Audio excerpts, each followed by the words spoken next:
Everything you need to know about making money is about to change. Not that kind of change, this kind of change. And one of the most basic ways to make money is to change it into different money. I'm talking about the foreign exchange market, also known as Forex, also known as FX, also known as trading cash for cash and then back to cash again.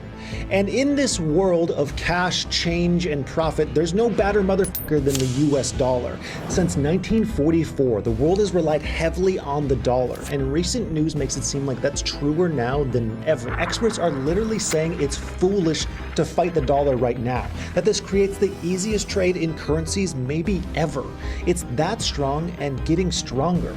But how did it get to this point, and how can we profit from it? It starts with how countries trade. When two countries do business, it's a lot easier if they can trade in a common currency. If Mexico uses pesos to buy kangaroos from Australia, Australia might not be able to use those pesos to buy pandas from China, not without doing all kinds of currency conversions first. Instead, most countries trade in US dollars, keeping large reserves of greenbacks, and there's more here. If a country's native cash goes down the toilet, it still needs to have plenty of valuable US cash for conducting trade, and perhaps more importantly, for paying off their debts. Every day, there are massive amounts of foreign currencies being exchanged for the dollar at specific rates, called the exchange rate. And the exchange rate can vary wildly due to factors like inflation and unemployment. Remember what I said like 3.5 seconds ago? Making money is about change. This is what makes Forex so exciting. Daily change means daily opportunities to make money, especially in a time like now where it seems like everything is in absolute chaos. And even though it has its dangers, Forex trading can be a lot simpler than stocks and crypto. You already get it, it's just cash for different cash. Yes, currency values are impacted by a wider range of factors than stocks, but there's no blockchains, no wheat indexes, no temperamental CEOs trying to be funny on Twitter. Plus, it's a decentralized market open 24/7. Like wherever you are right now, even if you're watching this at 3 a.m., you could hit pause, make your first Forex investment, hit play, and then cash out when this video is over. I mean, that's super unrealistic, but the point is, you can trade Forex pretty much however you want, whenever you want. The downside, you might end up making the kind of unrealistic investments a 3 a.m. investor would, likely make. But the main attraction here is that there's a way to invest small and make bunches. But how? And why is the US dollar surging while nearly everything else is falling? Well, first, the how. The percentages you make in Forex are low compared to stocks. And because of this, Forex brokers take a high leverage approach. We'll talk more about high leverage later, but basically brokers will let you borrow eye-popping amounts, matching your investment at crazy ratios, which can mean huge money. However, if your little leverage investment goes wrong, then you're facing some crazy payback. Still, Forex is relatively simple, and you might even be benefiting from it without even knowing. And even if you're not just starting, everybody needs the same thing: a friend. So why not have the best friend there is, the Almighty? Not quite that mighty, this almighty.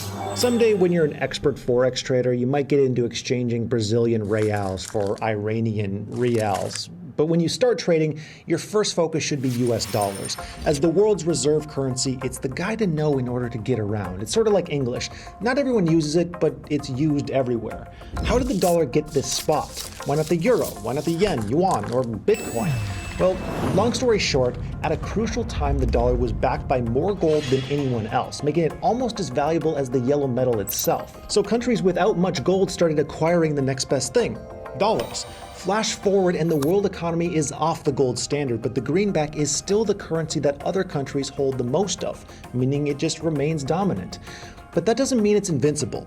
The dollar, like any currency, can dip due to things like inflation, interest rates, wars, droughts, and any other factor that hits the news. But when it comes to internal challenges, even when the US economy shrinks, it's still massive and stable.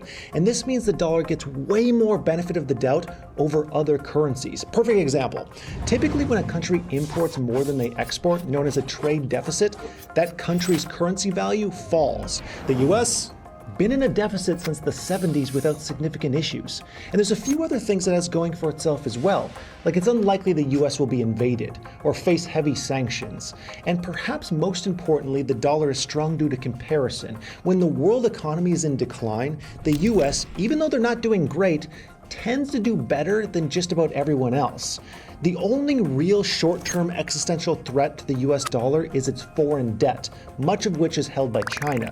And we shouldn't downplay this. It's a serious threat, especially as the Chinese yuan and especially as the e-yuan gain traction as reserve currencies. But at present, the Chinese economy is too reliant on the export of goods to the US to risk crippling the purchasing power of the dollar by telling America to pay up on its debts. To my mind, though, all you really need to know is that in times of international struggle, like during, say, a pandemic, the dollar actually gets stronger. This is why currency veterans essentially everywhere are blatantly saying, don't bet against the US dollar. Not now. In the last few years, two of the world's most important currencies have really had a tough go at it. The value of the euro has dropped 20% compared to the dollar. The yen has dropped 34%, and it's probably not going to stop. The euro will likely continue to struggle as the war in Ukraine continues to upset the energy market, disrupt wheat trade, and just generally make everyone really sad. Meanwhile, in Japan, its public debt currently sits at about 260% of its GDP. And here's what I was saying earlier. Since last year, Japan has had a trade deficit, again meaning it pays more for imports than it earns from exports. For the US, that didn't end up being a huge deal. But for Japan, this brought about a ton of fear that its central bank will start printing more cash, driving down the value of the yen. And unfortunately, those fears alone are enough to drive down the value of the yen. So again, in the wider world, when things turn scary and investors take fewer risks, they turn to the safe haven they know best, the dollar. It's not fair, but even when a global recession is the result of US tomfoolery, the belief that the dollar will recover and the fear of what will happen if it doesn't actually stabilizes it. This resilience is called the dollar smile, and it's the key to just about everything exciting in the Forex market right now, stuff you can actually profit off of. Okay, so first you need to understand how one profits off of currencies. You don't make money on the initial trade. You make money on the turnaround, similar to crypto. So you trade $1 and get €1 back. You wait, and lucky for you, the euro gets stronger. Now, €1 can actually buy $1.15. So when you exchange your euros back for dollars, you get $1.15, a 15-cent profit. Without getting into the nitty-gritty, the long and short of this is that you have to invest a lot in order to make a decent profit. Or the other option is leverage, amplifying both your profit potential and, more importantly, risk. Forex brokers won't waste their time on small investments. What they will do is let you borrow at bonkers ratios to your original investment, as high as 1 to 400. More common is 1 to 100. So instead of trading with $1,000 using leverage, you might have $100,000 in buying power. The idea is that at an exchange rate of $1 to €1, $100,000 gets you 100,000 euros.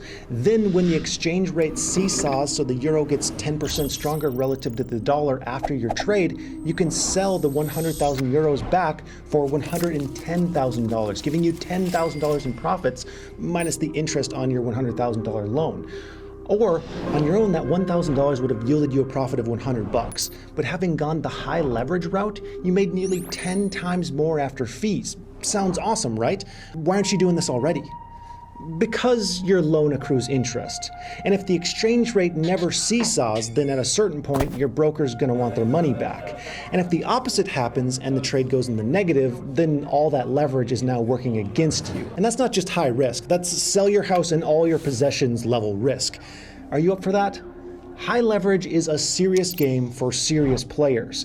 It's one that you probably shouldn't play if you have no idea what's going to happen to the value of the dollar tomorrow. I mean, maybe some US tech company will announce a breakthrough in geothermal energy and the dollar will skyrocket. Or maybe China will call in America's debt and the dollar will collapse in value. Sure, you can turn hundreds into thousands and thousands into millions, and you can do that almost immediately, but you can also turn the same 100 into nothing, or worse, into negative thousands. But here's the thing. While high leverage Forex might be the worst possible place for you to get started in active trading, with a modest and straightforward approach, low leverage might actually be the perfect entry point. And it's actually much simpler than it sounds. Even if you've been barely paying attention, you must have heard me say dollar like 50 times already. That's because the dollar is your friend. If you're looking to trade it, get to know it, see how it's doing, check in on it like you should your grandma. I may have died if I hadn't been wearing it. Then focus on a few other currencies like the euro, the real, or the real. Then keep an eye on things like inflation rates, elections, and unemployment reports of the countries that you're following, and see if you can pick up on any short-term patterns. Once you do, maybe just then you could dip a toe into active trading. And even if you have no intention of ever trading currencies, I have good news for you. First, it's important to understand how these things work and what experts are saying, because it's just going to help you understand the world just a tad more, and you're going to end up making more money. Second, you can benefit from this dollar dominance by simply using the dollar. For the last year, one of the biggest concerns of most Americans is inflation stealing their money. It totally sucks.